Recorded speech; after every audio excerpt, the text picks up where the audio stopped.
In the 1920s in China, after the Qing dynasty collapsed, factions and warlords sprang up like mushrooms fighting for power. The generals colluded with foreign forces, exploiting the people, seizing wealth, and turning this place into hell on earth. Bloody battles broke out everywhere, leaving no place peaceful. Forcing the people to live without shelter, everywhere was filled with smoke, fire, and explosions. In a short time, tens of thousands of innocents lost their lives. Corpses piled up like mountains. Many people fled to the Shaolin Temple as winter approached. The Shaolin monks opened a special refuge for the people. They arranged places to sleep and opened their food stores to save lives. Just when they thought they could survive the harsh winter, an armed group suddenly stormed in. The cold-blooded man on horseback was Deputy General Tao Man, and the injured man was the defeated General Fuklong. Fuklong was being hunted by Tao Man's forces, so he fled to Shaolin Temple seeking protection. Ignoring the monks' warnings, the soldiers rode straight into the courtyard. Two Shaolin brothers named Tin Kong rushed out to fight Tao Man. However, Tao Man came from the army, so his physique was superior. After a few moves, Tin Kong was beaten badly. Just as Tao Man was about to strike a lethal blow, senior brother Tin Lang intervened in time and counterattacked. Tao Man refused to accept defeat and pulled out a gun. "Come here and try saving him if you dare. I'll send this whole Shaolin Temple to meet the Buddha." At that moment, Commander Hao Qiet arrived with his soldiers. Hao Qiet told Tao Man that people welcomed him with martial arts, yet he pulled a gun. "That's too disrespectful." Hao Qiet stepped forward and told the abbot not to bother saving him. "He's dying anyway, let me help him finish the journey." The abbot responded, "Since he came here even with one breath left, I must save him. Please show mercy. Please act with compassion." Hao Qiet immediately retorted, "Have you stayed in the temple too long and become delusional? If I don't kill him, the fighting will never stop. When will this war ever end?"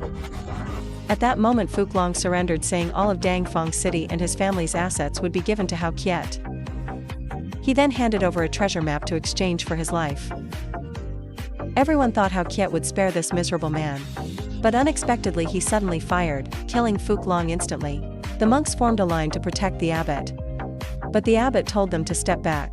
Before leaving, Hao Qiet wrote 4 mocking words on the fallen signboard of Shaolin Temple. The death of General Fuklong helped Hao Qiet become the new ruler of Dangfang City. People from everywhere came to congratulate him. As he enjoyed his triumph, Hao Qiet asked Tao Man why he didn't fire at Shaolin Temple. He taught his junior that when you're in the superior position but don't strike first, the one who dies will be you. Hao Qiet didn't know that this very advice would bring him great regret in the future. Welcoming Hao Qiet was also a man named Tong Bong, his sworn brother of many years. Never shows up in battle, but arrives quickly when it's time to divide the territory. Tong Bong rode to Hao Qiet's wife and child, saying he really liked the girl and wanted a marriage pact with his own son. "What do you mean? My kid is still little. Let's wait until they grow up, then talk about it." Tong Bong whispered, "What's wrong? You don't like it? Then how about the two of us fight it out?" That remark carried many implications. Outwardly, Hao Qiet smiled, but inside he wanted to smash this bastard brother's face. The next morning, Tao Man had a live-fire weapon test arranged by Peter. After blasting apart a distant stone wall, he became excited and wanted to buy 80 guns. But when discussing prices, Peter said, "We don't need a single coin. We only want General Hao Qiet to let us build a railway in Dangfang City." Hearing this, Hao Qiet became furious and said, "I don't need the guns anymore." Tao Man only wanted to buy guns, so he tried persuading him but was rejected and grabbed by the neck. "You are not allowed to speak to me like that. Wait until you become a top officer, then talk." Turns out the Westerners wanted to use the railway to exploit China's minerals. Building the railway was like opening the door for foreigners to seize national resources. China must belong to the Chinese people. He then ordered Tao Man to arrange a meeting with Tong Bong. That night, a servant of the Hao household caused the girl Tang Nam to fall. He became furious and scolded the woman severely. After that, Tang Nam brought a drawing to give to her father. Seeing the picture she drew lifted Hao Qiet's mood. Seeing his brother arrive, he sent his wife and daughter to rest in their room first. Tao Man reported to Hao Qiet about the plan to trap Tong Bong tomorrow night at the tavern, using the excuse of agreeing to the marriage pact, then planning to kill his entire family. Hao Qiet ordered 30 more elite fighters and whispered to Tao Man, "If he doesn't die, I won't sleep well." Bingbing understood her husband's intention and begged him not to do it. After all, Tong Bong was their sworn brother. What kind of sworn brother threatens your life like that? That night, several Shaolin monks snuck into the army's food storage. "Brother, are we stealing rice and noodles?" "We're not stealing, just borrowing and forgetting to return it. Take as much as you can." They then threw the rice down to the starving villagers near the temple. In another development, before entering the tavern, Hao Kiet handed his wife a gun in case something happened. During dinner, the matchmaker kept praising how the two children were a perfect match, a pair fated for each other. Tong Bong said he wanted to retire and hand everything over to Hao Kiet, because eventually his legacy would be passed to his son anyway. Right then Tong Bong received news that Hao Kiet had an ambush. He immediately ordered everyone out. Then angrily said, "I treated you as my closest brother, fighting side by side. Never expected you'd want to kill me today." Realizing the plan was exposed, Hao Kiet drew his gun and shot him. Outside, Tao Man smiled in satisfaction. Turns out everything was his scheme. As Hao Kiet was about to leave, he was attacked by assassins lying in wait. In that critical moment, Tong Bong saved his life and told him to run. These assassins were extremely brutal. They were secretly trained by Tao Man, waiting for the chance to kill Hao Kiet's entire family, to take the position of general and command the army. Outside, the assassins attacked Bingbing and her child. In that moment of danger, Hao Kiet's wife was rescued by the Shaolin monks who were out borrowing food. Meanwhile, Tao Man relaxed nearby sipping tea, waiting to watch the chaos unfold. Seeing Hao Kiet being chased, a soldier risked his life to hold back Tao Man's assassin, but he was grabbed, spun around, and had his neck snapped on the spot. Hao Kiet quickly climbed onto a carriage with his daughter to escape. However, Tao Man's men continued chasing relentlessly. They quickly closed the distance. The two sides exchanged blows non-stop, but the assassins had superior numbers and strength. Soon Hao Kiet was seriously injured, and both father and daughter fell off the cliff. Luckily Hao Kiet survived, but his daughter was badly hurt and unconscious. Not knowing what to do, he suddenly heard the sound of temple bells. The next morning Hao Kiet went to Shaolin Temple begging the abbot to save his daughter. The abbot ignored past grudges and immediately worked with the disciples to save her. Although they tried their best to fight death, all efforts were futile. Nan couldn't survive because she had lost too much blood. Hao Kiet cried out in agony, begging them to save her. "She's still alive. You speak of compassion, so why won't you save her? Listen here, if my daughter dies, all of you will die with her." Bingbing couldn't accept the death of her child and grew furious. She stormed forward and slapped her husband hard enough to twist his mouth. Losing his child drove Hao Kiet insane, and he attacked the abbot and the monks. But he was quickly subdued, collapsing unconscious. The first thing Hao Kiet wanted after waking up was revenge. Wandering across a field, he accidentally fell into a pit. No Dao, resting in a nearby hut, heard the noise and rushed over, thinking he caught a wild boar, only to find a human. No Dao immediately recognized the man below as Hao Kiet. He mocked him a few times and left him there. The next morning No Dao dropped a piece of paper down the pit. Nothing hurts more than realizing the brother you trusted the most now hunts you down. That night No Dao tossed down 2 hot sweet potatoes. But Hao Kiet only stared up at the sky, wondering why. The next day No Dao brought him a bowl of noodles and told him his wife had left Shaolin Temple. So the funeral arrangements for his daughter were now up to him.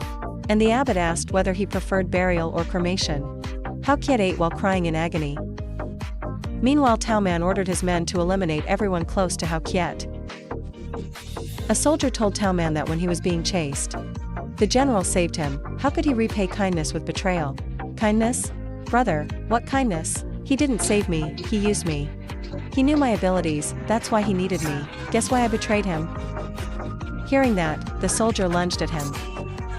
But exhausted and weak, he was subdued by Tao Man in just a few moves. He said the reason he betrayed was because Hao Kiet had learned fear. And once you fear, you lose, meaning Tao Man's era has come. He then finished the soldier with a single kick. Meanwhile Hao Kiet held his daughter's ashes and looked at her drawing. Realizing his mistakes and sins, he decided to shave his head and become a monk at Shaolin. Later, Master Tin Lang asked Tin Kong and Tin Hai why the kitchen suddenly had so much rice, and even bowed in thanks. Then he asked why someone in black snuck in last night to steal the temple's rice. Hitting the weak spot, Tin Kong accidentally blurted out the truth about stealing rice. Outside, Hao Kiet knelt before the main hall begging to stay in Shaolin. The surrounding monks objected, saying Hao Kiet was wanted. If they let him stay, Shaolin would surely face disaster. Tin Lang said that the master may accept his body, but not his heart. If his heart is filled with hatred, nothing good will come from it. Even so, the abbot still agreed to let Hao Kiet stay. During this time he would work in the kitchen with No Dao. He and No Dao were assigned to distribute food to the refugees in the temple. Passing by the training yard, Hao Qiet could only watch because of his past misconduct toward the monks. So now many people openly disliked him, including Tin Lang, Tin Kong, and Tin Hai. Karma truly spares no one. No Dao needed dough, but was actually practicing kung fu. Hao Qiet asked why he was practicing martial arts. No Dao replied, I practiced martial arts for 2 years too. But like you, my mind was not pure, so I became a cook. If you want to learn martial arts, learn from Damo. He meditated for 15 years, gained unmatched inner strength, yet never fought, his heart full of compassion. This realm is called Zen martial arts. That night Hao Qiet diligently meditated and studied scriptures. At dawn he quietly practiced martial arts alone. When the monks arrived to train, he silently left. But this time Tin Lang noticed his effort and invited him to train with them. During his time at Shaolin, Hao Qiet gradually learned many things about martial arts and found peace in life. One night, seeing a junior monk practicing alone, Hao Qiet approached to train with him. The abbot and No Dao quietly watched from afar. The abbot said perhaps he had finally let go of hatred. Meanwhile Tao Man had allied himself with the foreign Westerners, helping them build a railway. Many people in the meeting disagreed with this idea. Allowing foreigners free passage was like handing over ancestral land. They also knew Tao Man betrayed Hao Qiet, so no one trusted him. As everyone stood up to leave, Tao Man suppressed them with force.